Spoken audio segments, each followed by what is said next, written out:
Peter, which is, yes, I am, absolutely. Peter and Sam Novello, I'm not going to speak a lot about their introduction except to say that they came from an iconic fishing family in Gloucester. The Novellos, they are the sons of Lena and Captain Joe Novello. They have had over the years 8 wooden fishing vessels that the family has owned, and they are of Sicilian descent. Again, I use the word iconic because that's what the Novellos represent here in this community. Sam is a Vietnam era, served in the Navy, and he's a longtime captain himself. And Peter was encouraged not to get into the fishing industry because the Novellos, like many families, recognized the difficulties that this industry was facing. And many people were encouraged not to get into it, which is why our fleet is getting so old as far as skippers go. It's tough to get young people in. So anyway, I'm going to leave it to Peter and Sam Novello. Peter has already contributed 2 stories to our Stories Project about the family. Peter Novello. Thank you very much. Thanks everyone for coming today, and thank you for the adventurer for making this all possible. Sam and I did not do any pre-work on this, but I want to tell you the way that we're going to do this. If you haven't been to the Gloucester 400 website, you'll see the stories that were written about my mom and my dad. So if I say Novello, most people know Lena, my mom. She was a driving force in the city. You talked about the Fisherman's Wife statue. That wouldn't have happened without her. Everybody in Gloucester knows Lena, her cooking. She was involved in the Taste of Gloucester. Goes on and on and on. By the way, she was in the paper all the time. Captain Joe? No, not many people knew my dad. He was a very low-profile, humble guy. And I must tell you that I was honored to be able to put this story together with the help of a lot of people. I was the youngest son, so I knew my dad less because he fished a lot. And then I went to college. And when I went to college, he did a lot that I didn't know about. So as a result of this story, with the input from my brothers Sam and Joe and many people, I learned a lot. So the way we're going to do this is that I'm going to do a little bit of reading, and then my brother Sam is going to help interject, and I might even ask Joe to give us a few stories. I'd like to give a story about my dad. This is a Joe Novello story. I was still in high school, so my father told me, "You got to go fishing tonight." One of the guys don't want to go. Don Kent, who knows Don Kent, weatherman, brought light variable winds. I said, "Geez, I don't want to go." Friday night, why would I want to go? So we went fishing. We're going out. So we're up by the Isle of Shoals. We kept on going. The wind started blowing. It started blowing more and more and more. So all at once it's blowing 30, 40 miles northwest winds. Wow. The temperature went down to 0. I said, "Yeah, we listen to Don Kent." So my dad said, "We're going to go home now." So we went along the main coast going down, put back to Gloucester because we didn't get the winds closer to the land. So we're going along. All at once we come across this boat, some guy holding on a lobster pot. And we stopped and said, "What the hell are you doing?" Oh, what a story, unbelievable. It was freezing cold, they were all shivering, ice formed, the boat was all full of ice. So we picked them up, and the guy says, I said, "What the hell were you doing?" He said, the guy was from Newburyport, he says, "This is the worst day of my life." He said, "Why?" Hello? He says, "This is the worst day of my life. I just bought this boat and I wanted to go fishing. I took me and one of my friends, he was about 70 years old, and on the way down we slipped on ice and I totaled my truck." He said, well, he said, "I'm all going to make the most of it." He says, "Well, Don Kent brought good weather." So that's what happened. So we picked them up, and they would have died if we didn't pick them up. They were totally dead. So we got them in the boat. So my dad said, "Come on, we'll tow your boat in." So we're towing his boat in real slow and all that. And we had a young guy. The other guy was, I think he was half drunk because he kept on drinking to keep warm. I mean, the boat was half full of water. Definitely, death was near there. So they had a young kid, and he was there, and he goes to me. He says, "You have a knife on the boat?" I go, "Of course, we're a fishing boat." He said, "Where do you keep it?" I said, right over there. So what he does, he sit around, looked around, he grabbed the knife, ran back in the boat, and cut the boat load that we were towing. Oh, he says, what'd you do that for?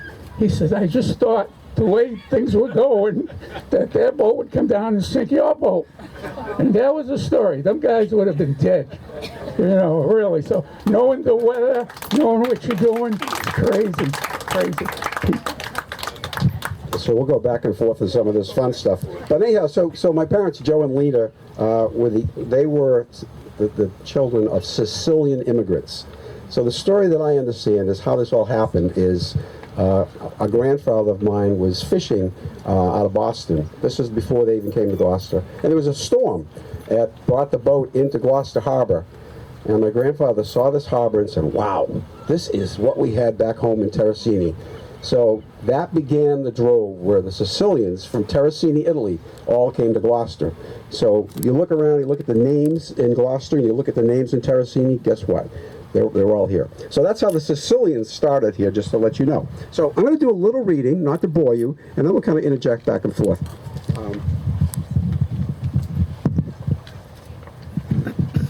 Some of you read the story, some of you have not, but I encourage you to look at it. So Captain Joe grew up in a fishing family following his father's lead and skipped at the Benjamin C., the North Star, the Bonaventure. He highlighted his career as the captain of the Vincienne. Now my grandparents were Vincenza, Vincienne, and Bonaventure, the Bonaventure. So the boats are named after them.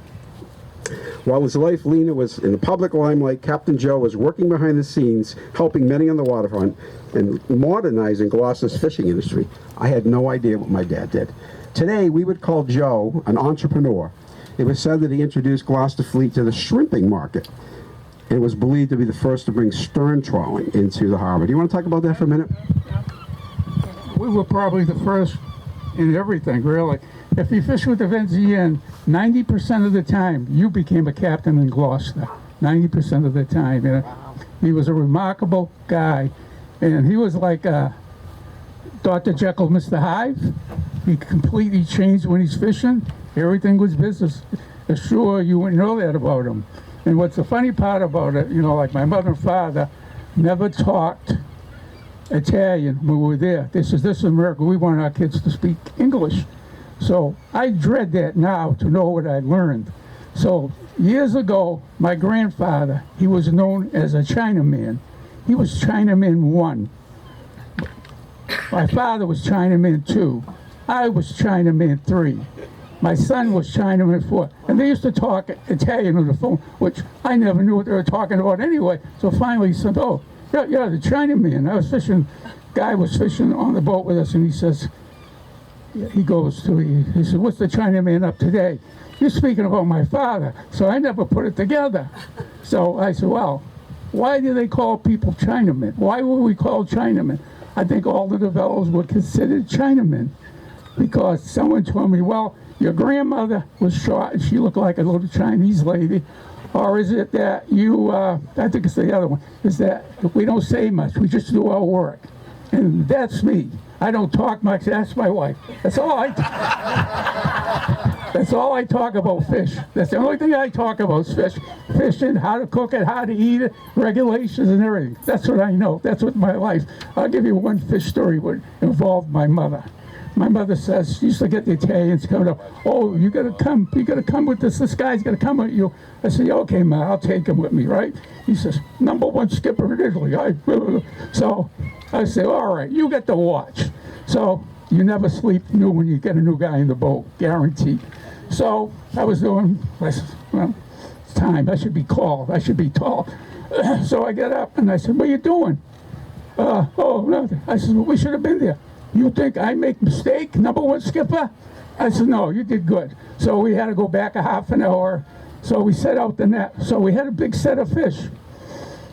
And, you know, we're hauling back. So he was on the reel, grabbing the fish. So all at once, he looks at his wrist, and he went down below. I said, what the heck's that all about? So I asked the other guy, I said, what is he doing? He goes, I don't know. So we go down there, and he's sitting down eating lunch. He says, 12 o'clock. In Italy, we stop to eat. I said, no. I said, no, that's it. So I went home. I said, Mom, That's it. I can't take this guy, so take him back. Interesting, wow. So also, my dad was known for his creative fishing net designs that aimed to preserve and enhance the fisheries, as well as geared to enhance safety while complying with the regulatory requirements. In today's high-tech world, one would say Captain Joe had great engineering skills. He didn't go to engineering school. His abilities with advanced electronics, diesel engine mechanics, plumbing, and electrical challenges were impressive. The Vinciana was one of the first vessels in the harbor to have a Loran. My dad didn't go to school, 8th grade education, but yet he had all these skill sets. Captain Joe is known as one of the best ever skippers in Gloucester. He knew the fishing grounds and was a master at net making. His boats did very well and were recognized as highliners. I think we talked about highliners today, top level boats. Gloucester fishermen term for boats that continually made money and didn't have what's called brokers, where they went out and lost money. In 1980, at the Fish Expo, Captain Joe was recognized at an awards dinner in Boston as a highliner, which was pretty impressive. Just a quick one. About nets. A net is keeping it together. If you rip your net up, you're not going to catch any fish, right? So a net, once you rip it up, it's like a puzzle. And my dad was the best I've ever seen. He'd get, like, if you got a big rip, only 2 guys could mend. He would match the twine by, there'd be 3 strands, and they'd break, and they get, this one goes here, this one, and he'd have the whole crew working together. So time element was great. But just knowing a net is like, when you rip it, it's like a puzzle putting it together. And, you know, when you fish hard bottom, you had to know how to put it together. Thanks, Ed. So, my dad was a demanding skipper, and his crew, the guys that worked on the boat, understood their roles, they performed, and they were let go. In the fishing business, a good barometer of a captain was the tenure of crew members. If you were good, you fished with Joe Novello. If you weren't, you didn't. This is an interesting story. In this business, the sale of catch was typically between the captain and the wharf owner. What we learned is that there was a lot of funny business where there was some under-table dealings between the captain. My dad was absolutely honest as they come, and the crew knew that. So they respected that Captain Joe was an honest guy, and they were going to get an honest paycheck. So I'm going to talk a little bit about the early years. My dad was the oldest of 6 sons, all, of course, who became fishermen, most eventually as captains. In the 40s, the Novello family had 2 fishing vessels, the Sena Draga North Star and the newly built Bonaventure. Recognize that name? Joe's father, Bonaventure, was the captain of the North Star, and Joe, at the young age, became the captain of the brand new Bonaventure. The Novello family was cash poor and in debt after purchasing the Bonaventure and a new house up on Fort Square adjacent to, including Skull Mountain. That's the high point on the fort. You look up in the hill there. Family meals consisted of seafood, vegetables from the garden, very, very frugal. The things were very tight back then after they bought the boat and the land. So 3 of the sons enlisted in the Navy during World War II, leaving the burden of running the 2 boats with my dad and one of my uncles. Turns out my dad took the challenge, he thrived, and the red fishing business was hot. And with the Bonaventure, he was able to pay off the loan within 2 years, which was amazing at a young age. Okay, so this is a story. This is from my brother Joe. He gave me this story, and you can comment after I finish it. So in 1990, Joe met the owner of the Cape Ann Fish Processor, which was right over here, who after learning he was Joe's son, could not tell me how grateful he was of my dad for the redfish catches from the Bonaventure and dealing with my dad. When other boats stayed in, and this is during the war, the Bonaventure always delivered catches, needing to keep his plant operating to provide fish to the military. You want to comment at all? You're doing great. Okay, great. So when my grandfather retired and my father took over the North Star and his brother Nick took over the Bonaventure, during those years, the horror of the fisherman's life occurred. The North Star caught fire and sank. And a lot of family fear then. Turned out that my dad and my grandfather were on board, but they were saved. After that incident, the family decided, we got to get more boats. We can't put multiple members of our family in one boat. So then the fleet grew. There was the Vinciana, which you know, the JBN, the Doris Amaro, and the Mia Madre, all with the younger brothers running it. So now the family was spread out to many boats, so a lot more safety. Okay, so now I want to talk about the Vincienne, which is with Sam and I was there. And I actually did fish with my dad from when I was 10 years old. I was on a milk carton steering the boat. So, and we actually used to tie up right at the dock. So again, he was in with the Vincienne. He was still known as a highliner at the ground fishing. He didn't follow the fleet to standard fishing grounds. My dad was the explorer. He was looking for a better place. He was a researcher, a data collector, and had all kinds of street smarts. Again, way ahead of his time for back then. On many trips, the Vincienne would explore unfished areas to find new fishing grounds and learn how different fish migrated to identify the best catching fishing grounds and time periods. What's that? Last thing of a thought. Yeah. Well, my dad we were the first people in Gloucester to put a sonar on our boat. And the sonar, if you knew this much of an area, it expanded. People couldn't believe what I know. And my dad always used a chain net, which was on good bottom. He said you didn't go on the rocks because you'd mess it up. And we learned so much. So one day I had this, he was an elderly fisherman. He was a good fisherman. He says, I never fished with anybody. I guess I was like my dad. I was like a lone wolf, always by myself fishing. So he says, can I follow you around? I said, sure. You got to do what I do. He says, no problem. So we're fishing. We hauled back the last night, and we had a big set of fish. So I says, let's go. I put everything aboard and started steaming. I would never work the same place 2 days in a row, never. So we took off. So he calls me up. He goes, Sam, where you going? I says, we had a good set. Yeah, I know. He says, my crew won't let me leave fish like this. I says, I'll see you later. Never talk to him again. But I used to fish different places every day. I call it my ocean. You know, no one used to be with me. I used to be by myself. And sometimes when your gear didn't start working right, that's when I started working the boat. I didn't like working with other boats because if there was a bunch of fish, they would pound them till there was no more. That's how the majority of these people worked, which I was completely different. Didn't want company to do it myself. Thanks. So finding the fish was only part of my dad's skills. He also figured out how to catch the most per toe. So he was working on tweaking his gear, whether it was the net, whether it was the doors, whether it was the way the chain was putting. He kept a keen eye on how the wires dragging behind the net behaved. He was, as I say, he was an engineer looking at the process and looking, hey, I didn't do as well, what do I need to do? Those of us that went to engineering school, that's what we were taught. My dad had this all figured out way back then. When he was fishing with other vessels, he would always be catching the most, and if he didn't, he had to go figure out what he was doing wrong. So he was always working to improve it, and you know, again, I'm looking at today's high-tech world and what he's done, and what he did back then. Yeah, well, we used to go whiting fishing. And if someone caught fish before we'd go out and take out the next day, on the way out, we'd rehang the net. So what happens then was the twine would shrink and the rope would shrink and the net wouldn't fish. So we did that for 1 week straight because someone caught more fish than us. So we're going to go back to some of the technical skills. This is, again, some from my brother Joe's. My dad had an amazing ability to maintain the equipment, the engineers. There was always something breaking down out there. You couldn't call a plumber, an electrician, or mechanic.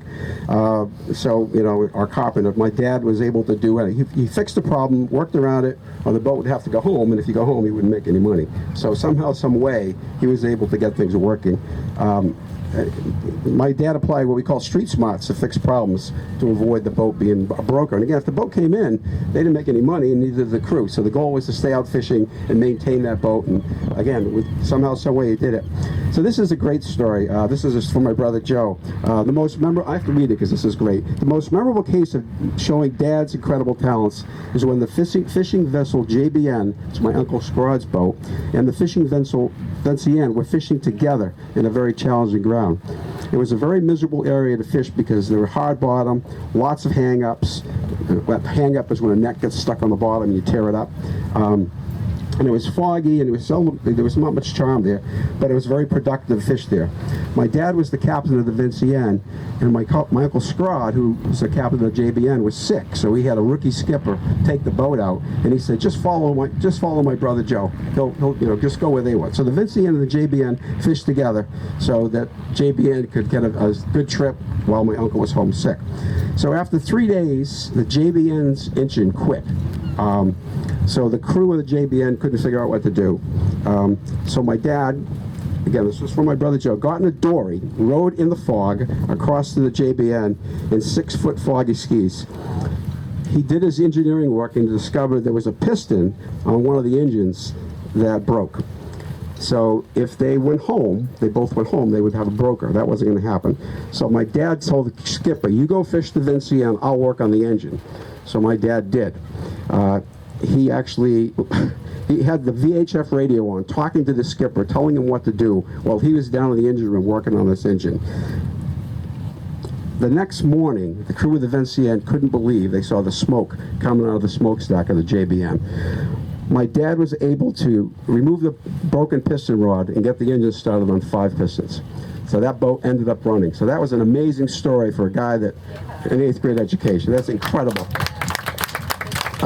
Again, when I wrote this story, I learned all this, and it was like, wow, heartwarming. Okay, so now we're going to go to the 70s and beyond. I'm now in school. We talked about the first fishing with shrimping. We talked about sturgeon trawling. But what was going on is whiting was lessened, and that's why the shrimping industry was so important. And what's interesting is the Vincian was kind of the pioneer, and guess what the rest of the fleet ended up doing? They all ended up converting their nets, going shrimping. So it ended up being a very productive industry for Gloucester. Guess who was the pioneer? It's nowhere written down that Joe Novello was, but Sam knows he was. The midwater trawling we talked about. This is an interesting one. My dad worked with a Sea Grant program at MIT, always looking at ways to improve the process and safety especially. Fishing is very, very dangerous, you know. So he ended up working with a graduate, he was a mechanical engineer, a guy named Cliff Gowdy, trying to make improvements on the gear on the boat. Safety, pretty much. So they worked together. He was a 19, 20-year-old kid, and they came up with a design for a hookup block that kept the wires together and made it much easier to hook up. Now, as a part of this process, I was able to find Cliff Gowdy and interview him. It was awesome. He fondly reminded my mother. Of course, what he remembered the most about, he loved my dad, loved everything, but he loved sitting in the kitchen of my mom's house, celebrating a meal after a hard day. But anyhow, so my dad was, again, proactive in trying to help safety and fishing in general. So he worked with MIT engineer. Okay, so you want to? I'll talk on the hookup block. The hookup block is on a side trawler. When your net's overboard, you got to put the wires together in the back of the boat. And what it was, it is scary, believe me. You'd have to get the wire, or you have the guys on the winch. You got to put your hand under that wire, under that rope, and hook it up, and let it go. What Cliff Gowdy got, he gave it was like a round thing. He just got it and pushed it in. And what a difference, I tell you. Made me scared, but side trawlers are all going. Yeah, so all posted. Still working? Is that better? Yeah, okay. So anyhow, as various fish species declined, my dad was always exploring new opportunities, whether it was redfish, groundfish, which was cod, haddock, flounder, whiting, shrimp, herring, whatever was there. He was trying to find a new market to be able to earn a living for his family, and guess what? A lot of people followed him. One of my great interviews was a guy named Captain Joe Gigaloni, who I never met before. He captained the Francis D, the St. Peter, and the Natalie III over the years. Claims that besides being an accomplished captain, Joe Novello was the best twine man, meaning net maker, in the area. My dad helped Gigaloni with net designs. It took him under his wing. There's so many things that my dad was able to do with nets to improve the process. And by the way, he did it for everybody. He helped other people.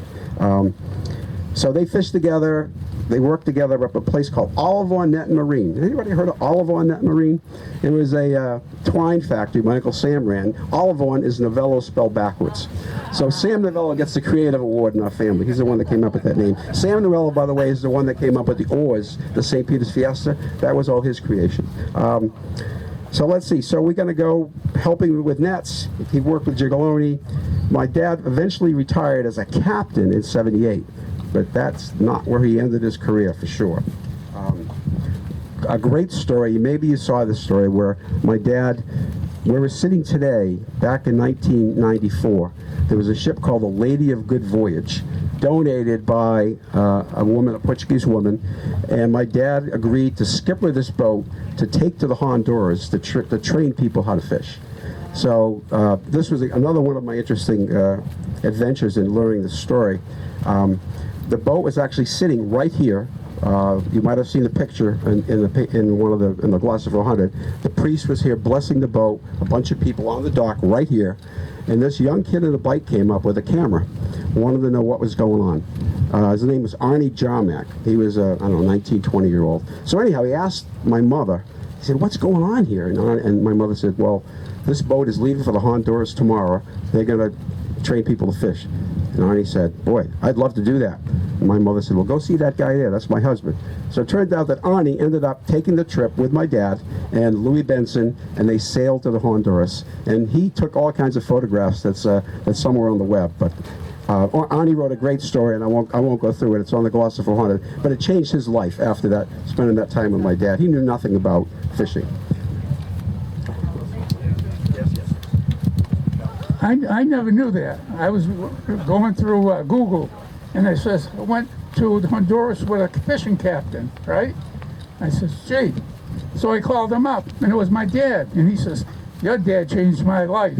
You know, it was so funny. And he says, "You know, I used to ride by your house. We used to always be working there." He said, "I always wanted to stop, but I never did. I'm glad you called me." Yeah, we actually met Arnie, and he showed us a bunch of his slides. It was really cool, and he's a great guy.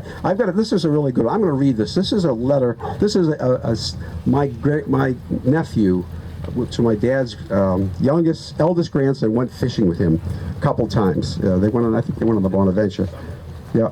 So Neil Martilla, it was such an experience that he wrote this, and this is in the story, and I'm going to read it because it said, "To this day, when I smell the morning air mixed with the exhaust of a diesel fuel engine, I think about the early mornings at around 2 a.m. when Grandpa and I would walk the streets of Gloucester from the house to the docks where the boat would be idling and ready to us to steam out in a fishing journey." Steams meaning heading out. On the walk, there was always some anticipation about what we'd be fishing for, and Grandpa would tell a story or two about the time of year and various locations where we had luck fishing for various types of catch over his many years in the sea. He always amazed me with how he could remember to almost the time of the day, where he had fished over the years and what he had luck catching, who else was fishing at the same time, what the sea conditions were like, and even what the cook had made for dinner. And of course, whether or not he liked it. He was a big fan of pasta, a good sauce and meatballs, but not necessarily a fan of lasagna. I didn't know about the line. So I remember Grandpa took being captain of the boat very seriously, and go from Grandpa to Captain Joe. As soon as we were on the boat, he was a different person. And I could speak to that. When I fished with my dad, I wasn't his son when I was on the boat. I was a crew member. So we learned hard work and commitment. He wasn't dad anymore. Originally, it took a little getting accustomed to, but I came to understand his responsibilities and reasons for needing to act that way to oversee a safe and successful trip. Once out fishing, I enjoyed when the nets were set and we would be dragging, sitting in the pilot house with Grandpa while he would try and explain the area we were fishing, what he was seeing in the fish finder, the type of seafloor we were going over, and what he was expecting to catch, and various other intricacies of the trip. I think overall I learned not only about the fisherman's way of life, but also the business. Mineo stated he could not believe the net was completely reassembled with a variation of only one mesh when they all finished. Typically, a net with that much damage put aside and just pieces salvaged. The Vincien was able to resume fishing the next day, and Captain Sam had his repaired net ready to go. That was when you had the boat. I have a comment. I remember that day, really. So he came down, he looked at the net. He walked in the pilot house, right? And he says, "You know what your problem is?" I go, "No, Dad, what?" I had a chair I used to sit on. He threw it out the window. He says, "That never happened to me. I never sat down. I was always looking." I said, "Okay, Dad." Oh, wow. Good one. So again, as I mentioned, I interviewed a bunch of people. Ralph, and I also interviewed Captain Ollie Palazzola. Ollie Palazzola fished with my dad. As a matter of fact, when I was a kid, Ollie was on the crew. He shared a bunch of stories with my dad, but he said that, told my dad, I want to be a captain. So my dad taught him a lot. Ollie said that Captain Joe taught him how to be a captain and all that was needed to be successful. Ollie states to this day that Captain Joe is the best skipper in the Gloucester fleet. So that's quite recognitions. Another neat story in the old days, Captain Steve Driscoll and his brother Wayne out of Rye, New Hampshire, somehow heard about my dad because they were having trouble catching reliable catches. So my dad, I guess, he met those guys in Rye, New Hampshire, and worked with them to fix their nets so they could successfully fish. So of course they wanted to pay him. My dad said, no, you don't have to pay me, but my daughter Liz, the next town over, could you take care of her? So the Driscolls and my sister, they brought her fish and shrimp, so that all worked out. And again, what Driscoll said about my dad being amazing, being able to solve those net problems, he said, I couldn't believe it. He looked up to my dad as a mentor and his fond memories of their working and personal relationships. Driscoll also recalls the amazing meals he had in Lena's kitchen. While working together on the nets in Novello's Middle Street yard, he felt he saw the best of Lena and Joe. So my dad did it all for a lot of people, never demanded a nickel, just had the satisfaction of helping them out. He did when the boat came in, gave him a fish or two, that would be good. So this is another couple comments from Brother Joe. Both Joe and I ended up being electrical engineers. And we didn't want to become fishermen. When I was young, my dad would intentionally take us out in the most miserable conditions. He said, I don't care what you do, but we don't want you to become fishing. So the great story is, they do not remember this, but I didn't get seasick and they did. And so finally my brother said, do you want to do this when you grow up? I said, hell no. Will you tell Dad? So we had that conversation and that kind of ended it. So we both ended up in engineering school. And Joe's saying, fishing gave me the funds for college and taught me the value of street smarts. You can learn more from the knowledge around us from the books alone, which is basically what my dad did. Joe worked with MIT, Harvard, and many other notable educated professionals with book smarts, but the smartest, most creative person he ever met were Gloucester fishermen, my dad being the finest kind with loads of street smarts. So, okay, so that is, if you haven't read this, you have to read it. I'm just going to give you my afterword. Again, I'm going to highlight this again. This experience to me was like unbelievable, that things I learned that I didn't know. And these people that just adored my dad way back when, he wasn't in the newspaper, but he had the satisfaction of delivering. As the younger of Lena Joe's 6 children, I already told you all that, so I don't tell you that. I already told you that. All right, so I guess not.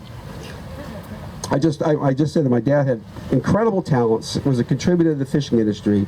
My mom was in the public eye, we all know that.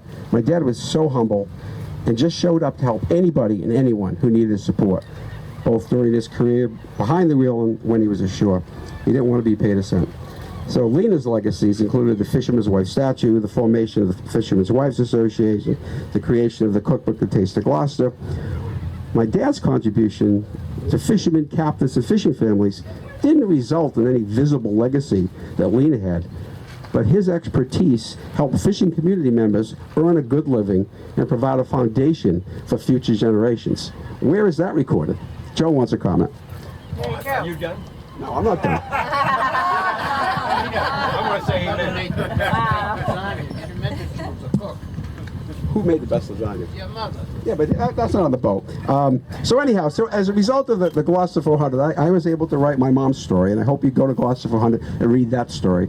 That was easy for me to do because I knew her very well, and there was a lot about it. My dad's story was very difficult, but as a result of interviewing all these cool people, I learned a lot. So I'm proud to cement my dad into Gloucester's history with this story. As you mentioned, this is going to be in the archives, so future generations are going to see Captain Joe Novello and understand the foundation of our education. I mean, we're both engineers. Guess what? My dad was an engineer way back when. So again, my siblings and I had incredible parents who gave us the foundation of life and showed us how much they love their city through their enormous contributions to Gloucester.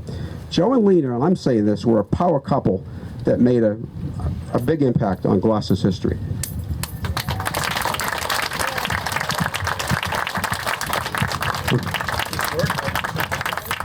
You're good. Is it working?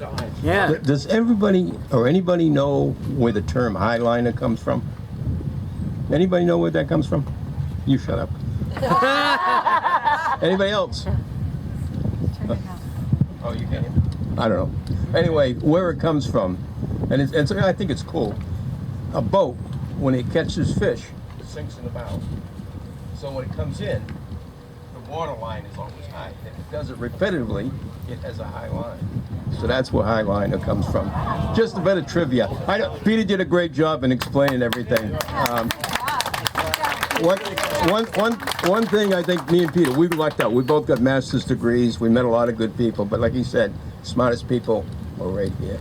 And yeah, and it was really good. And the other thing was, I never worked another day in my life after I left fishing. Brother Sam did.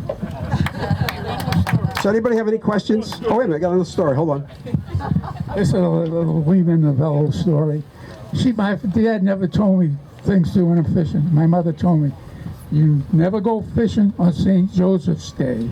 You never go fishing on Good Friday. You never go fishing on St. Peter's Day. And I says, yep, Mom, I'll never do that. But I did it. I remember it was St. Joseph's Day, and I knew it was. So, and we were fishing, and we were catching a lot of fish.